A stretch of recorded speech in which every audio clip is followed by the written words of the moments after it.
Selamat datang kembali di sesi pembahasan mendalam kita.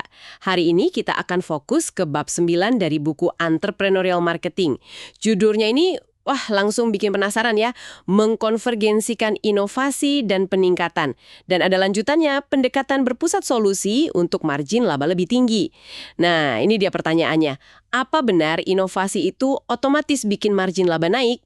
Ternyata nggak sesimpel itu. Kata buku ini perlu pendekatan khusus yang namanya berpusat pada solusi. Kita coba bedah bareng ya, apa sih maksudnya ini buat Anda?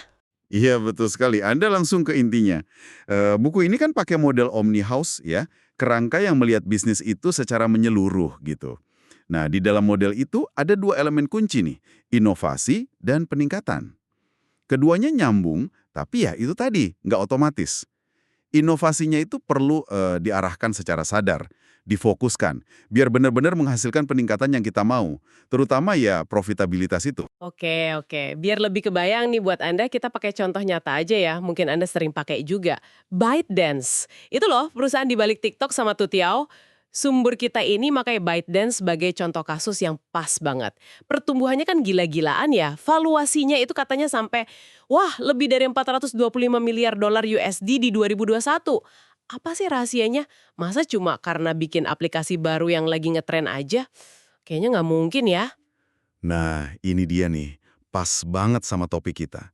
Suksesnya mereka itu bukan cuma untung-untungan atau ikut tren sesaat.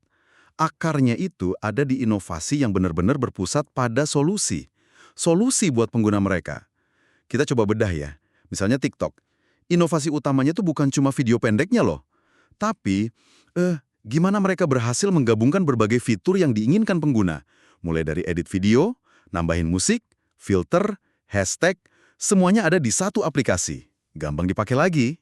Oh, jadi satu paket lengkap gitu ya? Nggak ribet. Betul, ini kan memecahkan masalah besar dulu. Ribetnya bikin konten video pendek yang menarik. Nggak perlu loncat-loncat aplikasi lagi. Nah, solusi ini yang bikin penggunanya banyak banget. Terus, Toutiao, aplikasi berita mereka. Di Tiongkok itu sukses banget. Inovasinya apa? Mereka gabungin sumber berita yang macam-macam. Ada yang resmi, ada blogger, influencer. Bahkan mereka pakai AI buat bikin berita real time. Contohnya pas Olimpiade 2016 itu. Plus, ada fitur lokal kayak peringatan orang hilang. Wah, canggih ya. Iya, ini kan solusi buat masalah informasi yang pecah-pecah dan kadang nggak relevan buat kita. Hasilnya, pengguna bisa betah sampai rata-rata ya, 74 menit sehari di aplikasi itu. Gede banget angkanya? Wow, 74 menit. Jadi emang kuncinya bukan sekedar baru, tapi benar-benar menyelesaikan masalah pengguna ya. Lebih gampang, lebih pas gitu. Itu yang bikin lengkap. Persis. Biar inovasi itu nggak cuma jadi hiasan aja, tapi beneran mendorong improvement termasuk margin laba. Ya, fokusnya harus ke solusi. Nah, buku ini bilang, buat nemuin solusi yang pas, kita perlu paham banget konteksnya.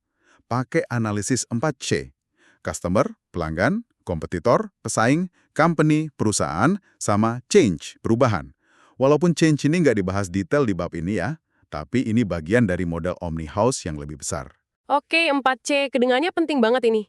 Bisa kita rinci sedikit buat Anda, apa aja sih yang perlu dilihat dari tiap C ini sebelum kita ngomongin inovasi? Bisa. Pertama, pelanggan, customer. Ini bukan cuma tahu umurnya berapa, tinggal di mana. Tapi gali lebih dalam. Masalah mereka apa sih sebenarnya? Kebutuhan apa yang belum ketemu solusinya? Keinginan mereka yang mungkin nggak terucap itu apa? Ini perlu empati, perlu observasi. Lihat ke dalam dan keluar gitu. Oke, paham kebutuhan latennya ya. Betul. Kedua, pesaing, kompetitor. Kita lihat nih, pemain lain ngapain aja. Apa yang mereka tawarin? Strateginya gimana? Kekuatan, kelemahan mereka apa? Ada celah nggak yang belum mereka isi? Ini penting buat lihat posisi kita di pasar. Analisis luar ya ini. Iya. Ketiga, perusahaan, company. Ini lihat ke dalam diri sendiri. Kita punya kemampuan unik apa? Sumber daya kita apa aja? Teknologi, orang, merek, jaringan. Apa sih kekuatan inti kita yang bisa jadi modal inovasi? Jangan sampai kita main di area yang kita nggak jago sama sekali. Ngerti. Jadi PR-nya banyak ya sebelum mikirin ide inovasi, kenali pelanggan luar dalam, pahami pesaing, sadar diri sama kekuatan sendiri. Fondasi 4C ini yang ngarahin inovasinya nanti. Nah, gitu. Terus, kalau analisis 4C udah mantap nih, cara inovasinya gimana? Buku ini nyebut ada 2 gaya atau pendekatan gitu ya? Iya, betul. Ada 2 kutub pendekatan lah, bisa dibilang gitu.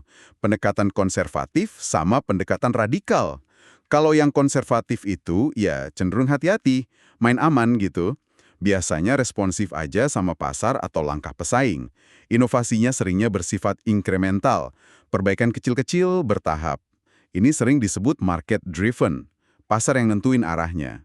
Oke, ngikutin arus lah ya. Bisa dibilang gitu. Sebaliknya, yang radikal ini lebih berani, proaktif.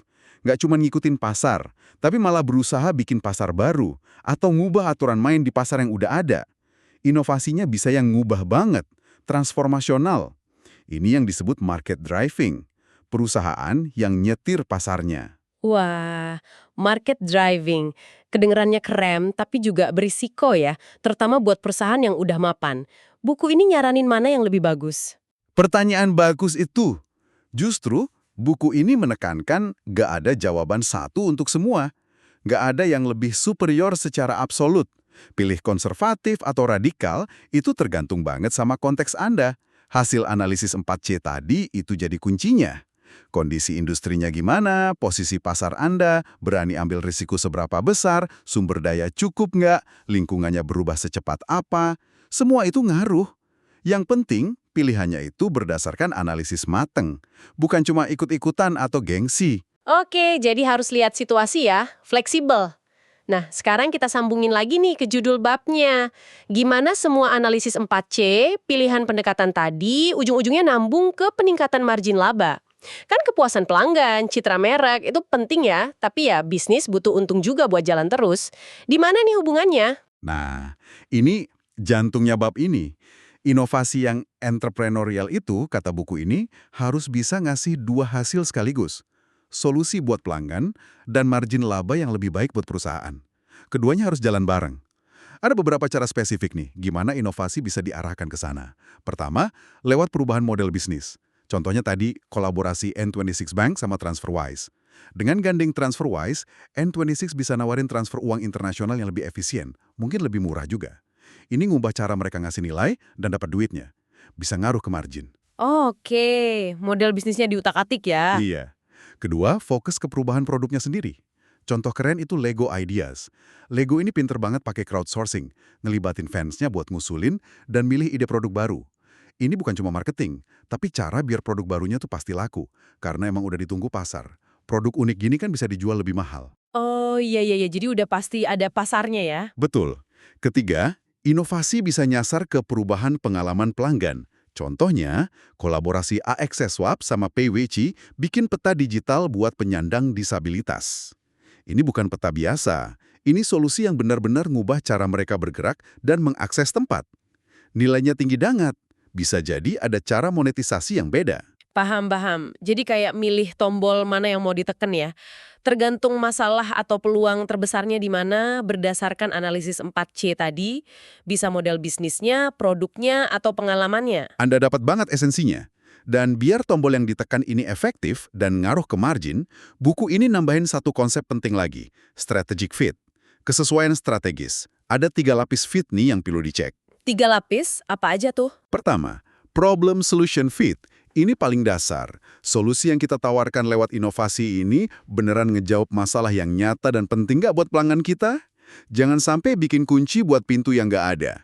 Oke, harus pas sama masalahnya. Kedua, product market fit. Kalau solusinya udah pas, nah produk atau layanan spesifiknya ini udah jadi penawaran terbaik belum buat segmen pasar yang kita tuju. Ini soal bedanya kita sama pesaing.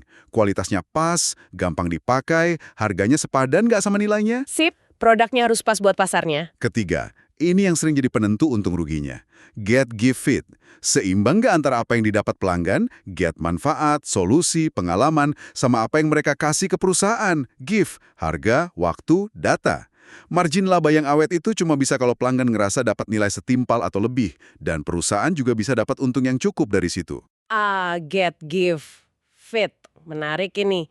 Jadi bukan cuma bikin pelanggan seneng ya, tapi pastiin perusahaan juga dapat bagian yang layak biar sehat bisnisnya. Tapi gimana tuh cari seimbangnya? Kadang kan perlu promo dulu buat narik pelanggan, ngorbanin margin dikit. Pertanyaan bagus. Keseimbangan Get Give Fit ini emang dinamis. Strategis banget. Mungkin di awal, ya, gift dari perusahaan lebih besar. Promo, fitur gratis buat narik pasar. Tapi tujuan jangka panjangnya ya mencapai titik di mana get pelanggan tinggi dan gift yang diterima perusahaan juga bikin margin sehat. Caranya bisa lewat diferensiasi yang kuat, operasi yang efisien, atau model monetisasi yang cerdas.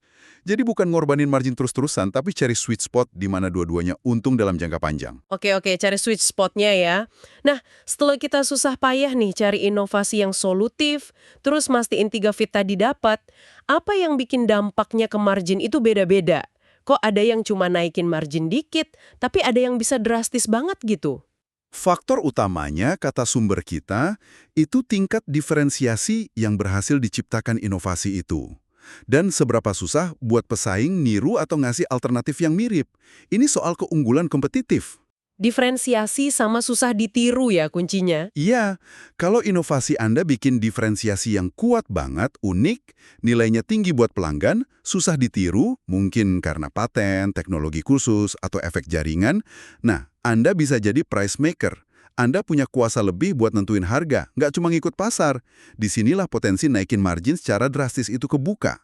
Oke, jadi bisa nentuin harga sendiri? Sebaliknya, kalau diferensiasinya lemah, gampang ditiru, atau pasarnya udah penuh sama yang mirip-mirip, Anda cenderung jadi price taker. Harganya yang ikut pasar aja.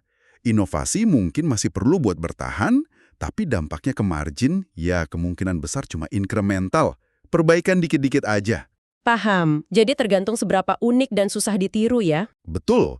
Tapi ada satu hal lagi yang penting banget dari model Omnihouse ini. Hubungan antara inovasi sama peningkatan, improvement, ini ternyata nggak satu arah loh. Di modelnya itu digambar ada panah bolak-balik antara dua elemen ini. Panah bolak-balik? Maksudnya gimana? Bukannya inovasi meningkatkan, kok ada panah baliknya? Logika awalnya benar. Inovasi yang fokus solusi diharapin hasilin peningkatan, termasuk margin lebih baik. Itu panah maju. Tapi panah baliknya ini ngasih tahu sesuatu yang krusial. Peningkatan yang udah didapat misalnya untung lebih gede, itu nggak boleh berhenti di situ. Hasil itu harus dialokasikan lagi secara strategis buat modalin siklus inovasi berikutnya.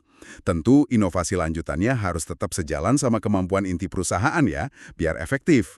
Jadi kayak siklus gitu, siklus positif yang muter terus. Wah, jadi untung itu bukan cuma tujuan akhir, tapi juga jadi bensin buat inovasi selanjutnya ya, biar mesinnya jalan terus. Keren ini, biar nggak cepat puas. Analogi yang pas banget.